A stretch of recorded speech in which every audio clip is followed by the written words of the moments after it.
আপনারা কেমন আছেন? আশা করছি ভালো আছেন। আমিও ভালো আছি, আমার মেয়েও ভালো আছে, আমার ফ্যামিলিও ভালো আছে। তা আমি এখনও বাড়ি যাইনি, আমার এখন বাড়িতে রয়েছি। যাওয়ার কথা ছিল, যাইনি। যা বুধবারেই চলে যাব খুব তাড়াতাড়ি। তা আমি কালকে ব্লগ করতে পারিনি, আজকে ব্লগ করছি। তা কাল পরশুদিনকারে যে লাস্ট যে ব্লগটা আপনাদের করেছিলাম তার কিছুক্ষণ পরেই আমি ব্লগটা করা 2 মিনিট পরেই আমাদের বাড়িতে মাসিরা এসেছিলো। তা মাসিরা এসে টাকা চাইলো। তাই মাসিদেরকে 2000 টাকা দেওয়া হয়েছে, কারণ মাসিরা 11,000 টাকা চেয়েছিলো। 11,000 টাকা দেওয়া অসম্ভব ব্যাপার। তা মাসিরা চেয়েছিল, আমি দিতে পারিনি। তা 2000 টাকা দিয়েছি। তাই মাসিরা ওটাতেই গরম খেয়ে নিয়ে চলে গেছে। তা মেয়েকে অনেক কথা বলছিল, তোর মেয়েকে অভিশাপ করবো, এই করবো সেই করবো। তা আমার মেয়েকে অভিশাপ করেনি, আশীর্বাদ করে গেছে, 2000 টাকা নিয়ে গেছে। আমি বলেছি আমার কাছে সেরকম সামর্থ্য নেই, আমি আপনাদেরকে 2000 টাকাই দিতে পারি। তা নিয়ে গেছে মাসিরা। আর তারপরে এখন এই কার্ডও দিয়ে যায়নি। আমার বাড়ির লোক সব মুখ করছে, হ্যাঁ কার্ড নিতে পারিস নি। কার্ড কী করে চাইবো? কার্ড চেয়েছিলাম, কার্ড দেয়নি। তা কার্ড দেয়নি, আমি ওই জন্য আমি চাইনি। তারপরে এখন এই কাজবাজ করি, আমার মেয়েকে খাটে রেখে কাজবাজ করি। আপনার সাথে আমি কাজ করতে করতে কথা বলি। তো বন্ধুরা, আপনার সাথে কথা বলে তো ভালোই লাগছে। আর এইটা হচ্ছে আমার ছোট বাপের বাড়ি। এটা আমার দোতলায় থাকি। দেখতে মনে হচ্ছে অনেক ছোট না, সত্যিকারে অনেক ছোট ঘর। আমরা মিনিমাম আমাদের ঘরে আমার ভাই, আমার মা, আমার বোনের ছেলে আর আমার বাবা থাকে। আমরা এইটুখানি ঘরের মধ্যে আমার মা, বাবা, বোনের ছেলে আর ভাই থাকে। আর ওপরে ঘর আছে, ওপরে ঘরে কেউ শুতে পারে না, কারণ এই গরমকালে টিনের অ্যালবেস্টারে কারোর ঘুম হয় না। তাই আমরা ওই দোতলা ঘরেই শুচ্ছি। আর দোতলা ঘরে কেউ থাকি না, কারণ হচ্ছে দোতলা ঘরে হচ্ছে যা গরম, কেউ শুতেই পারে না। তাই আমরা নিচেই শুই।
সেরকম কোনো স্ট্যাম্প নেই ক্যামেরা রাখার, তা আমি এখানে ওখানে চারিদিকে স্ট্যান্ড রেখে মানে ফোন রেখে মানে ভিডিও করি। তা আমার হাজব্যান্ড সেন্টারে এসেছিলো, এটা নিয়ে এসেছিলো ম্যানি কোকো প্যান্টসে পুরো এটা নিয়ে এসেছিলো। এটা 34টা থাকে। এটা একদিকে ভালো হয়ে 1 মাসে পুরো একদম সেভ হয়ে গেল, 20 টাকা করে অনেক টাকাই চলে যায়। আর এটা আমার মা গোলবালিশটা আমার মেয়ের জন্য বানিয়েছে, আর একটা বানাবে। এই একটা ছোট্ট মাথার বালিশ শোনার জন্য বানিয়েছে। তা আমার বুধবারে বাড়ি চলে যাব। আমাদের একটা জিনিস কি খুব অসুবিধা হয়, আমার শ্বশুরবাড়িতে একটা বাড়ি, একটা ঘর, একটা রান্নাঘর। আর ঘর সেরকম সামর্থ্য নেই আমার ঘর করা, যে ওপরে একটা ঘর করব আর বাচ্চাকে নিয়ে ভালোভাবে থাকবো, কিন্তু আমার সত্যিকার সেরকম সামর্থ্য নেই আমাদের। আর তাই আমি চিন্তায় হয়ে যাচ্ছি যে আমার মেয়েকে আমি এই গরমে কী করে রাখবো। ভগবান করে যদি আমার যদি সত্যিকারে আমার একটা আশা পূরণ হয়, আমার ওপরে যদি একটা ঘর হয়, তাহলে খুব ভালো হয়। তাহলে আমি মানে খুশি খুশি আমি মানে আমার মেয়েকে নিয়ে থাকতে পারবো। আমার নিজের সাথে ওপরে ঘর না হলে আমি একদমই থাকতে পারি। তা আপনারা আমার পাশে থাকুন, যাতে আমি যেন এই ইউটিউবটা যেন চালিয়ে রাখতে পারি। আর ইউটিউবে সেরকম আমার মানে কিছুই নেই আমার কাছে বলতে গেলে, মানে শুধুমাত্র আমার ফোনটুকু আছে, ফোনটা দিয়ে বেশি ভিডিওটা করি না। আমার কাছে রিং লাইট আছে না, আমার কাছে ভিডিও করার যে স্ট্যান্ড আছে, কিচ্ছু নেই। শুধুমাত্র ফোনটুকু আছে, ফোন থেকে সব কিছু করি। আপনারা ভাববেন যে আমরাও ফোন থেকে করেছি, কিন্তু সত্যিকারে আমার কাছে এই শুধু ফোন ছাড়া আমার কাছে কিছু নেই। আমার হাজব্যান্ডও জানে না যে আমি ভিডিও করি, কিন্তু যেদিকে জানতে হয় সেটা তো আমার তো অবস্থা খারাপ করবে।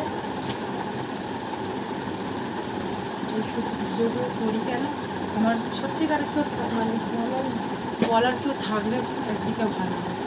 আর এটা হচ্ছে আমার মানে আমার বোনের ছেলে ফ্ল্যাক্স, এটা এখন আমার মেয়ে এখন ইউজ করে, এই জন্য জল গরম করে সব করে রাখার জন্য এটা আমার মা আমাকে দিয়ে দিয়েছে, বলে ফ্ল্যাক্সটা নিয়ে যা। মেন্টলের ফ্ল্যাক্স আছে, খুবই ভালো মেন্টলের ফ্ল্যাক্সগুলো। মেন্টলের ফ্ল্যাক্স মেন্টল অনেক জিনিসই ভালো, বোতলগুলো সবই আমাদের দেখতে অসুবিধা হয় যে অন্ধকার হচ্ছে, কিন্তু সত্যিকারে আমার মানে সেরকমই সামর্থ্য নেই যে আমি একটা রিং লাইট আর একটা স্ট্যান্ড ইউজ করব, কারণ আমার কাছে সেরকম সামর্থ্য নেই। আপনারা সবই তো বলছি, আপনারা বিশ্বাস না হলে আপনারা নিজেরাই দেখবেন যে আমি যতবার ভিডিও করি এখানে ওখানে রেখে করি, আমার কাছে সত্যিকার কোনো স্ট্যান্ড নেই। আর এখন আমি বাড়িতে রয়েছি, আর বুধবারই চলে যাব, দেখি ওখানে গিয়ে ভিডিও করতে পারি কিনা। হ্যাঁ, ওখানে থেকে ভিডিও করতে পারবো, তোমরা ধরো ওখানে ভিডিও করতে হবে, রান্নার ভিডিও সব ছাড়তে পারবো, কিন্তু প্লিজ আমার পাশে থাকুন, আমাকে মানে করুন, সাপোর্ট করুন। আর আমাকে মানে আমার চ্যানেলটা দেখুন, ভালো লেগে থাকলে লাইক কমেন্ট আর শেয়ার করবেন আর সাবস্ক্রাইব করবেন, যাতে যেন আমি বুঝতে পারবো আপনারা পাশে আছেন। আর কমেন্ট লিখে পাঠাবেন যে আমার পাশে থাকার জন্য, কিন্তু আমার পাশে না থাকলে আমি খুবই দুঃখিত হব। প্লিজ আমার পাশে থাকুন, আমাকে সাপোর্ট করুন, যাতে যেন আমি আমার পাশে দাঁড়াতে পারি। আর কদিন আমার মেয়ে যদি 5 বছর হয়ে যায়, তারপরে আমি বাইরে কাজ মানে এমনি টুকটাক কাজে নেমে গেলে তখন আর টাইম করে ভিডিও করব, কিন্তু এখন যেটুখানি পারি সেটুখানি করছি। তা আমার পাশে থাকুন আর আমাকে প্লিজ সাপোর্ট করুন, যাতে আপনাদের সাপোর্টের জন্যেই আমি অপেক্ষা করে রয়েছি। তা আজকে এখানেই